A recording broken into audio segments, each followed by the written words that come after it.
ভারতে ক্যান্সার গবেষণার নামে গোবর ও গোমূত্র ব্যবহার করে সরকারি অর্থ নয়ছয়ের বিস্ফোরক তথ্য সামনে এসেছে। মধ্যপ্রদেশের জবলপুরে অবস্থিত নানাজি দেশমুখ ভেটেরিনারি সায়েন্স বিশ্ববিদ্যালয়ে পরিচালিত একটি সরকারি গবেষণা প্রকল্পে এ অনিয়মের অভিযোগ ওঠে।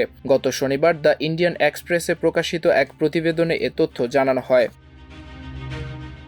2011 সালে জবলপুরে অবস্থিত নানাজি দেশমুখ ভেটেরিনারি সায়েন্স বিশ্ববিদ্যালয়ে শুরু হওয়া এই প্রকল্পের মূল লক্ষ্য ছিল গরুর বর্জ্য ও দুগ্ধজাত পণ্যের মিশ্রণে জটিল রোগের চিকিৎসা পদ্ধতি উদ্ভাবন করা। দেশটির রাজ্য সরকার এই গবেষণার জন্য 3.5 কোটি রুপি বরাদ্দ দিলেও দীর্ঘ এক দশকে কোনো দৃশ্যমান ফলাফল পায়নি, বরং প্রকল্পের বিশাল অঙ্কের অর্থ নয়ছয়ের অভিযোগ উঠেছে।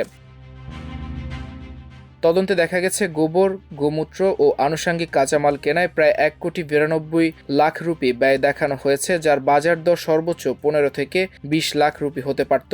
এছাড়া গবেষণার প্রয়োজনে দেশের বিভিন্ন শহরে বারবার বিমান ভ্রমণের খরচ এবং নিয়ম বহির্ভূতভাবে গাড়ি কেনা ও রক্ষণাবেক্ষণের পেছনে বিপুল অর্থ ব্যয়ের প্রমাণ পাওয়া গেছে।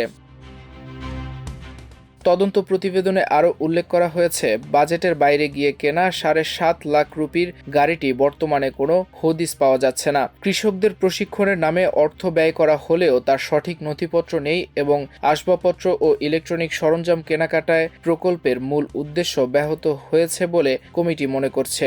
যদিও বিশ্ববিদ্যালয় প্রশাসন সব অভিযোগ অস্বীকার করে দাবি করেছে যে প্রতিটি কেনাকাটায় সরকারি নিয়ম মেনে এবং অডিটের মাধ্যমেই সম্পন্ন হয়েছে। বর্তমানে এই তদন্ত প্রতিবেদনটি পরবর্তী আইনি পদক্ষেপের জন্য ডিভিশনাল কমিশনারের কাছে পাঠানো হয়েছে। মাল্টিমিডিয়া ডেস্ক, আমার দেশ।